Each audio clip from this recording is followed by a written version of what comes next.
Good morning, Bhante. Good morning, Bhante. Good morning. You can hear me? Yes, Bhante.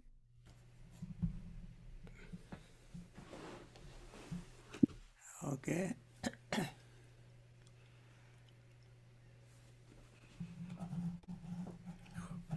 Chaturi? Yes, Bhante, can you hear me? Yeah, I can hear you. Okay.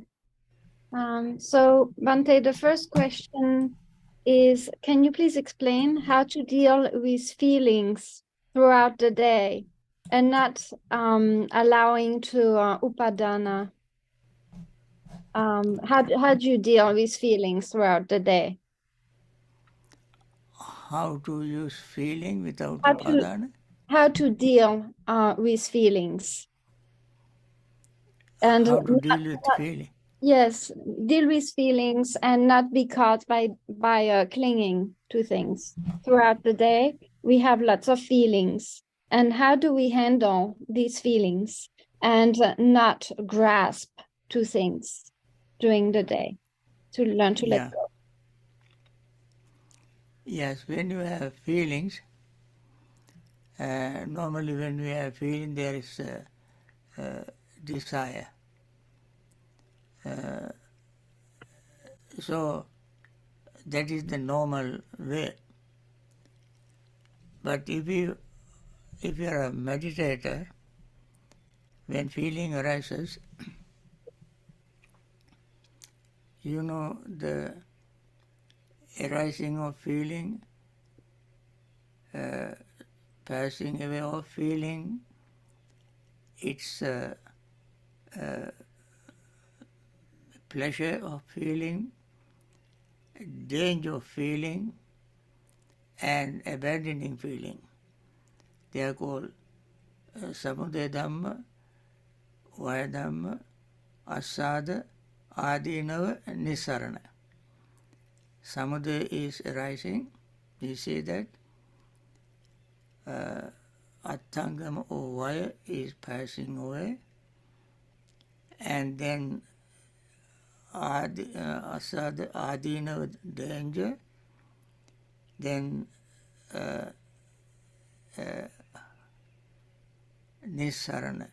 Samudaya, vaya, asada, adinava, nisarana. Arising, passing away, enjoyment, danger, and abandoning. These 5 things we have to see of the feeling. Feeling has really, there are 3 kinds of, or 6 kinds of feelings. Pleasant, unpleasant, neutral, is called material. Samisa, sukha, dukkha, dukkhama, sukha. Niramisa, sukha, dukkha, dukkhama, sukha. Feelings. So when we have happiness or related to material sense pleasures, and unhappiness or dukkha related to sense pleasures, that means when the pleasure disappears, you have pain. And then neutral feeling related to sense pleasure. And on the other hand, there is a niramisa sukha, niramisa dukkha, niramisa dukkha sukha. That is spiritual pleasure, spiritual pain, spiritual neutral upekha. Now everybody knows material or feeling related to sense pleasures and so forth. But what is the spiritual sense pleasure, spiritual happiness or pleasure?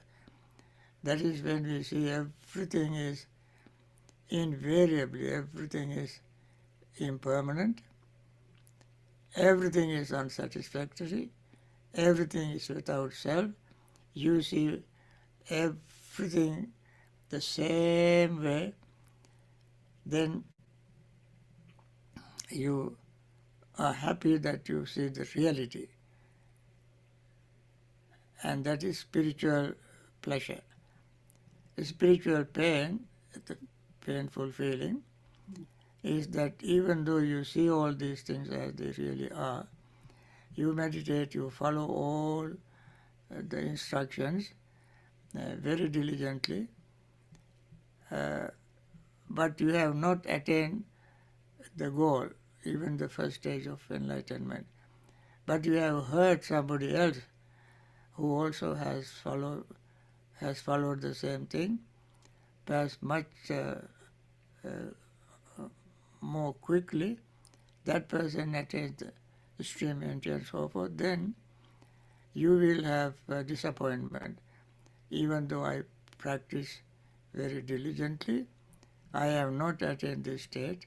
How and when can I attain this? So you have at that time you have spiritual urgency. That is also arising from dukkha, suffering, unhappiness. But that is not related to gaining anything material. The third is upekha, spiritual or niramisa upekha. That is when everything you see exactly as they are. You are not excited, nor are you disappointed. You see the reality, and they are not related to material things, but your equanimity is seeing the nature of Dhamma, true nature of everything. So you have spiritual upekha feeling, equanimous feeling. Now, if you learn to reach that state, you will not become attached to any feeling. In the first place, you have to see that whatever feeling you have, pleasant, unpleasant, or neutral, is impermanent.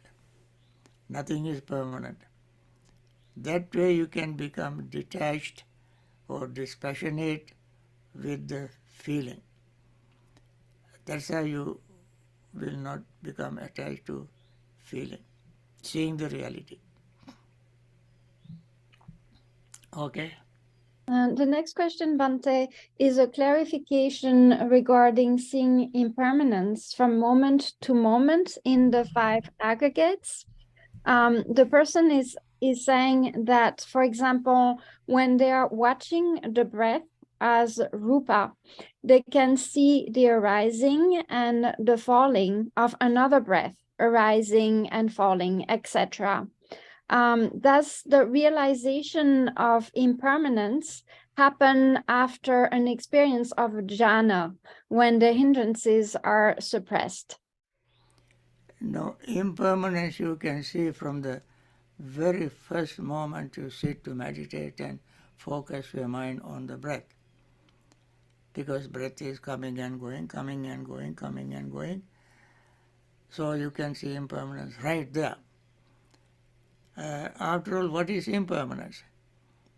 Impermanence means something has the beginning, something reaches the peak and pass away. That is impermanence. That is how we define impermanence. Impermanence is something arising. What is arisen reaches its peak, culmination, and then passes away. When these three characteristics of anything is there, then that is called impermanence. So you don't have to attain jhanas to see impermanence, but when you attain jhanas, your awareness or understanding of impermanence is deeper, clearer, sharper, more pointed. That is the advantage of attaining jhana. Otherwise, when we practice mindfulness meditation, from the very moment we start paying attention to our breath, we become aware of impermanence because the breath is rising and falling along with the rising and falling of the breath, our feeling also rises and falls, our perception rises and falls, our volition or thought rises and falls, our consciousness rises and falls. All the five aggregates. The breath is a form. We feel the breath, that is the feeling. Mentally we perceive the breath, that is the perception. And we pay attention, intention and attention, that is the volitional formation. And we have to be conscious to become aware, to do all these things. So all these are called five aggregates. They all rise and fall all the time when we breathe in and out. But when we attain jhanas, this awareness of rising and falling, awareness of impermanence, becomes sharper and deeper and clearer. That is the difference. Okay? Yes, the next question, Bhante, is Bhante, generally when you speak of jhana, do you always mean absorption, or do you also speak of jhana when there is less concentration, for example, vipassana jhana? What do you mean when you speak of jhana specifically? Yeah, jhana necessarily means all the five hindrances must be suppressed. They are not active at all. At that time you are in jhana. Sometimes you are without attaining jhanas, also you can suppress these five hindrances. That is called vinivarna chitta. For instance, when somebody listens to Dhamma very ardently, very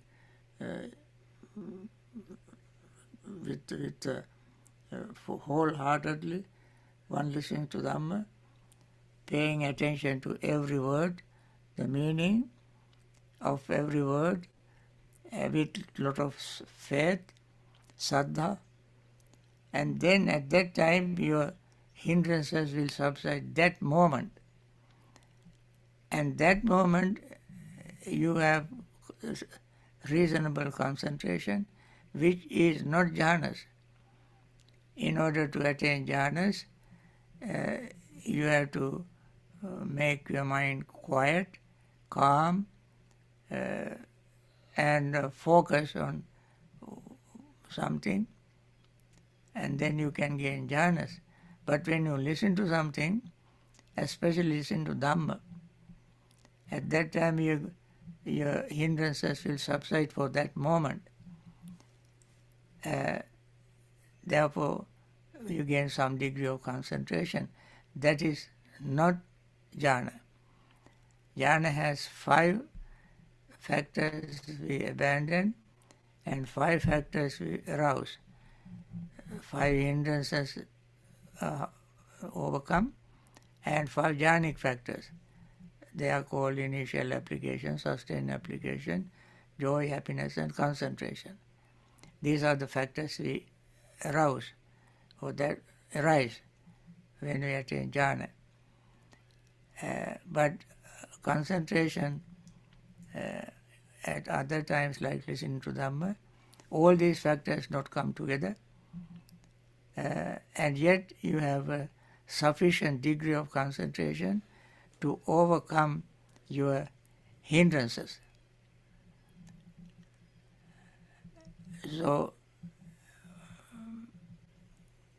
that is the answer to your question. Thank you, Bhante. We don't have another question in the chat, but last time, some more appearing. Okay, let me see. I'll save that last question for later then. Bhante, practically, how can we differentiate sanchetana and vitakka vichara in meditation? How do you differentiate between sanchetana and vitakka vichara? Vitakka vichara, how can we distinguish or Yes. differentiate vitakka vichara? Yeah.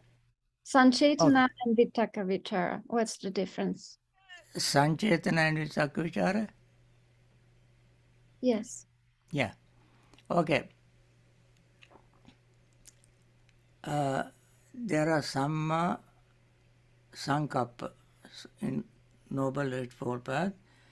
Step number 2, Samma Sankappa, right thinking. Thinking is called sometimes Sankappa, sometimes Vitakka. In jhanic practice, concentration practice, it's called Vitakka.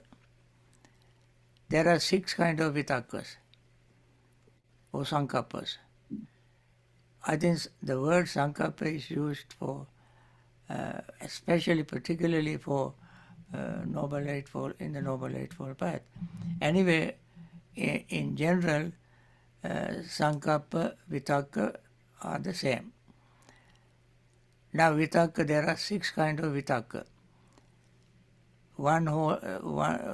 3 unwholesome, 3 wholesome. 3 unwholesome Vitakka is Kama Vitakka, Vyapada Vitakka, Vihimsa Vitakka. That is thought of sensual pleasures, Kama Vitakka. Thought of hatred, anger, Vyapada Vitakka. Thought of cruelty, Avihimsa Vitakka. Vihimsa Vitakka. The wholesome side, 3, against the Kama Vitakka is the thought of renunciation, thought of metta, and thought of compassion, karuna. These are the wholesome side. And when we practice jhana, we learn from the beginning of jhana practice, we learn to abandon, give up sensual pleasures, temporarily at least for that moment, sensual pleasures. We give up anger, we give up sleepiness and drowsiness, we give up restlessness and worry, we give up doubt. Like that we give up, particularly giving up desire, giving up anger are extremely important for attaining jhanas. And others also, all the 5 hindrances, we have to give up. That is called wholesome vitakka. And so we give up greed, anger, and thought of cruelty, 3, wholesome side. Vichara means we maintain them throughout the practice. We don't forget. Anytime any anger arises, we immediately identify it, recognize it, we let it go. So that is called vichara. Vitakka means initial moment of arising them. Vichara means maintaining, sustaining them. These 3 kinds of wholesome mental states we maintain during the entire period of jhana. When we are in jhanic stage,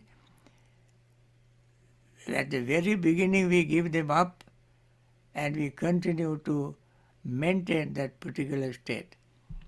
That is called sustained thought. Okay? Thank you, Bhante.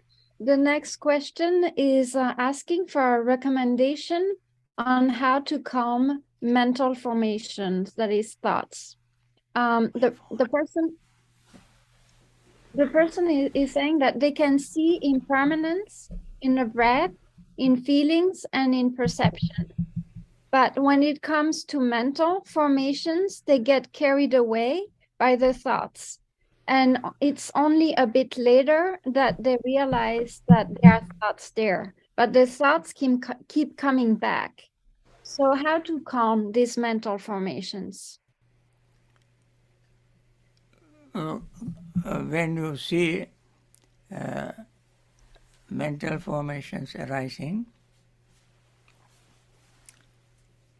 you see the mental formations, whether it is wholesome or unwholesome.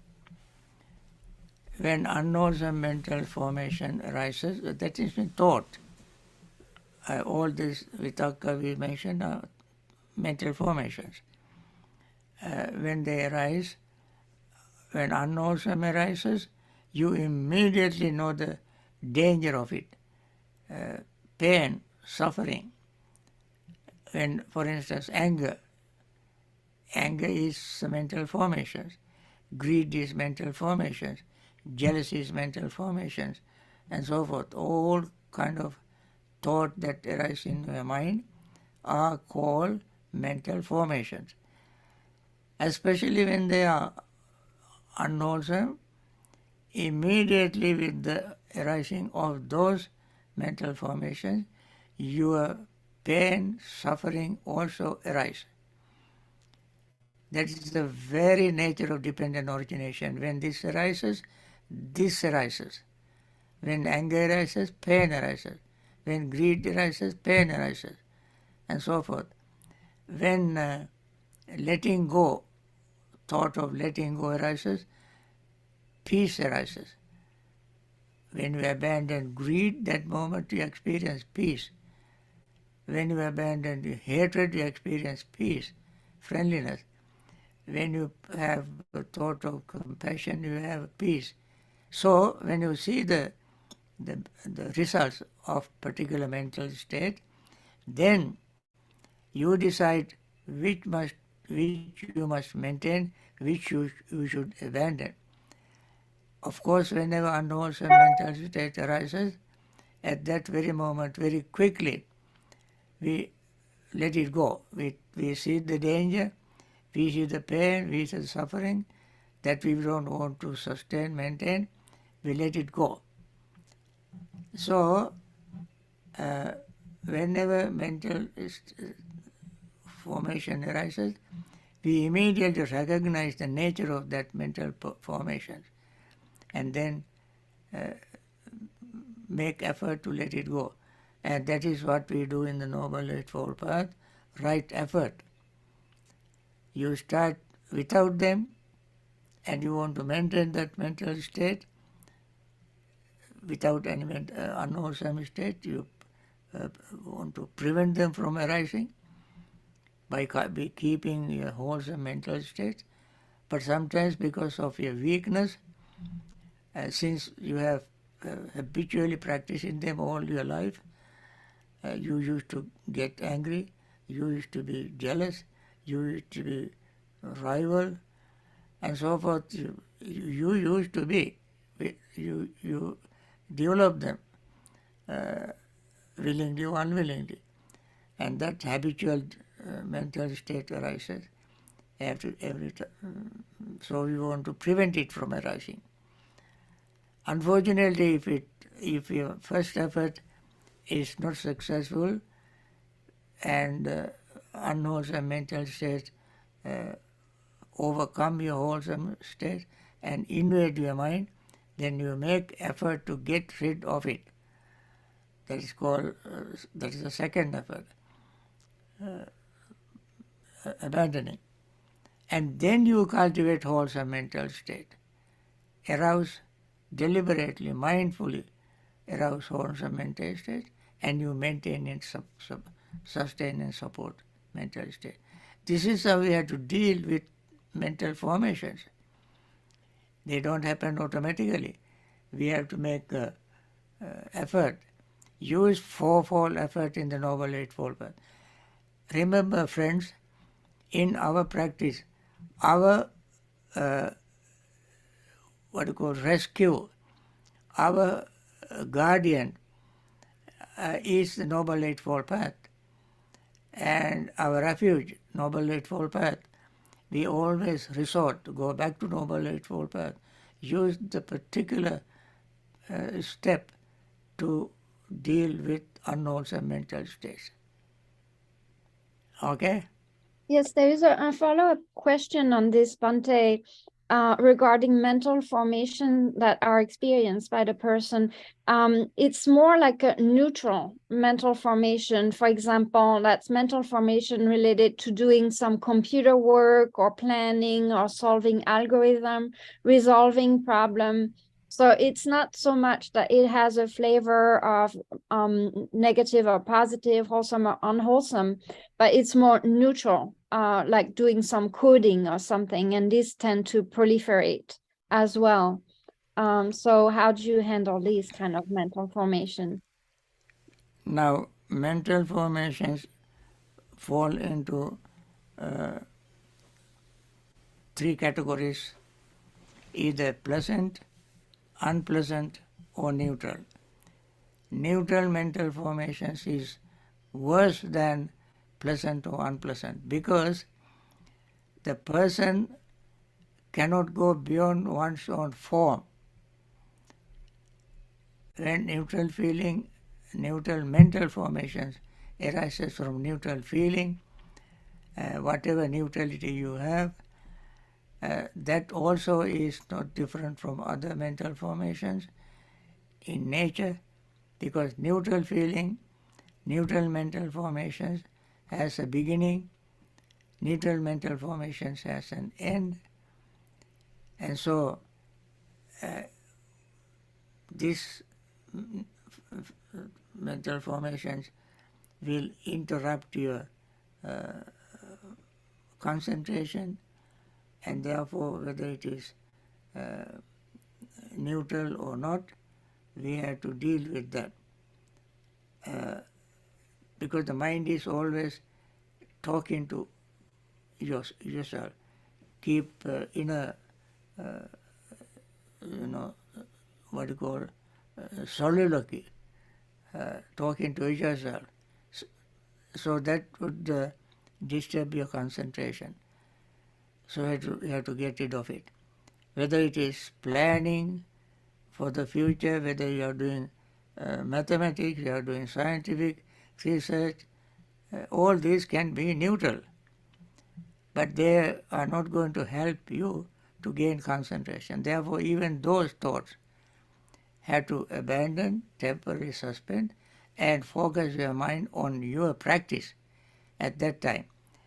When you come out of that, when you deal with daily activities, of course you cannot do your meditation very intensely. But even then you can be mindful not to let the mind be invaded by greed, hatred and delusion and so forth. Okay? Thank you, Bhante. This is a question about yesterday's lecture on the Kanatana Anicca Sutta, explaining the 5 aggregate characteristics of rising and falling. And the person is saying that you mentioned a 5th characteristic, which is called Nipati Lakana. Could you please explain what these terms means? Nipati Lakana. That's the first part of the question. Nibbati Lakkhana is, I mentioned 5. Ignorance, karma, desire, nutriments, and Nibbati Lakkhana. Now, ignorance is arising, you can see. Karma arising, you can see. Desire arising, you can see. Nutriments arising, you can see. Seeing this, seeing the arising of these 4 put together in the last one as Nibbati Lakkhana. Nibbati means arising. And these 4 is common to everything. And then they put together as another separate factor of the 5. Okay, there is nothing unusual there. Yes, the next part of the question, Bhante, is does the term Nipati in the last stanza and the last line of the Ratana Sutta, do they have the same meaning?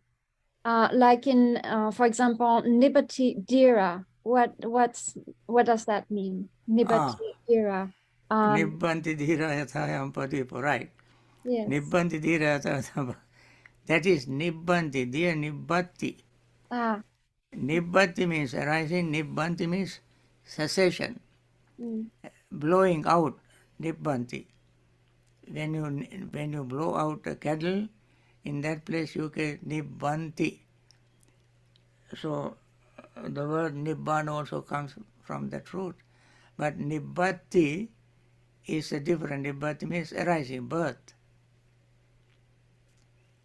Okay? Okay. Thank you, Bhante. We have a question about consciousness and then some aspects of consciousness. Consciousness taking a supramundane element as space. The person wants to know that if there is volitional contact, does vijnana or consciousness take on an element as space, like infinite space within the scope of 18 elements? And then is there also a time component to consciousness? Does it have a space-time component? Yeah. The 18 elements, consciousness element also is one of the 18 elements. Consciousness element, mano dhatu, mano vijnana dhatu. Mano vijnana dhatu. The consciousness element is the very beginning of becoming conscious, the very beginning. I cannot even give an example. Just like all other elements, most fundamental, subtlest, and the quickest mind movement is consciousness element, mano vijnana dhatu. Mano dhatu, dhamma dhatu, mano vijnana dhatu. Out of 18 elements, these are the three. Mind element, mind object element, and mind consciousness element. When mind element, mind object element come together, mind consciousness element arises. These are the extremely subtle moments to explain. Unless you learn Abhidhamma, Abhidhamma charts, people who teach Abhidhamma draw a chart. In that chart, they have 3 mind moments, rising moment, peak moment, and passing away moment. And the first one is rising moment is mind element. And that doesn't last any longer even to measure in time. We cannot measure in time. It is so quick. So consciousness element is that. That consciousness element also can have sankhara. So when the mind is free from those sankhara, it is called visankhara gatam chittam. Visankhara means consciousness element without sankhara. Okay? Thank you, Bhante. Yes, like I said, last time we had a general question about karma that we didn't get a chance to talk about. And this question was about when difficulties arise in life, like a loss of somebody that we care about, or a divorce, or some difficulties. The person wanted to have some clarification. How do we understand this kind of karma that happened in life when we are facing difficult circumstances? Yeah. Chaudhary, this is a very good and meaningful question, but don't have time to go into detail. Yes, it's just a good thing. Yeah. Karma has various aspects. Sometimes we find a karma called upapilaka karma. upapilaka karma, meaning that keeps troubling the person.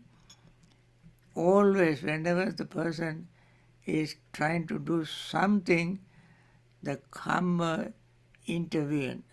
If it can be wholesome or unwholesome. Pilaka. Pilaka means troubling, bothering, irritating, and so forth. So, according to that karma, the one may be in an environment where nothing can that person do in peace. Always something or other interferes that person's mental state, making the person is normal otherwise, but environment makes him unhappy, very irritable, nervous, tensed situation will be around that person. That is called upapilaka karma. And there's another karma called upaghata karma. Although everything is going on very smoothly, all of a sudden something happens and the person can even die. So I think we have to stop here. We need some time to meditate. So we spend a little longer time for our answering questions. I think people also appreciate little meditation, so let us go to that right now. Okay?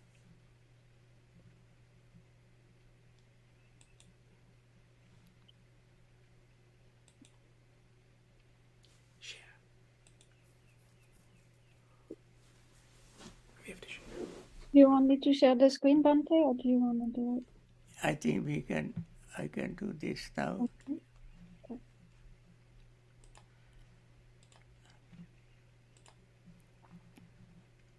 I think you all can see the metta recital now. Yes, Bhante. Okay.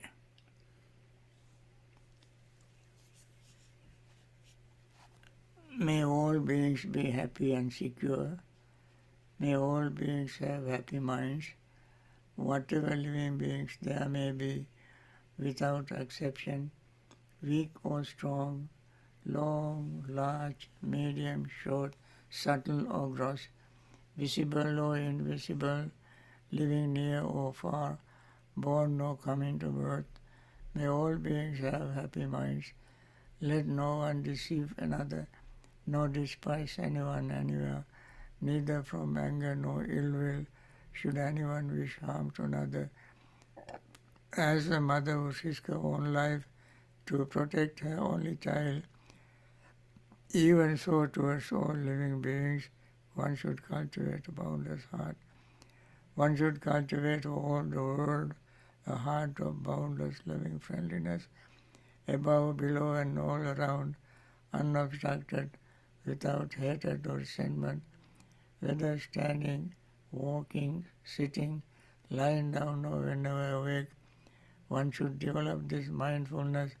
This is called divinely dwelling here, not falling into erroneous views, but virtuous and endowed with vision, removing desire for sensual pleasures. One comes again to birth in the womb. Okay, let us continue our meditation. I think we don't need too much instruction right now, so we practice now.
By means of this meritorious deed, may I never join with the foolish, may I join always with the wise, until the time I attain Bhavana.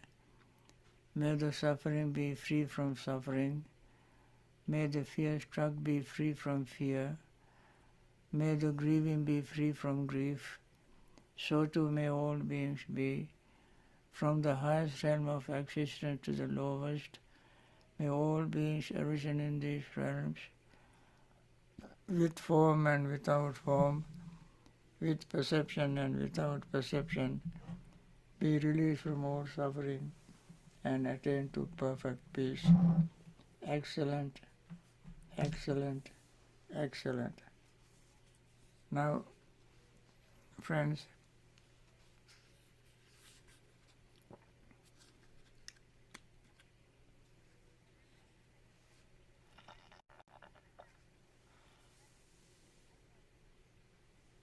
okay, now we want to end this session. To see all the pictures.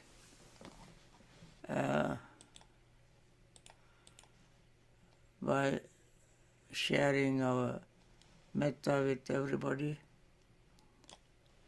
as we normally do, may all those who are suffering in hospitals, may they all recover very soon, return to their regular normal life and practice Dhamma and liberate themselves from samsaric suffering.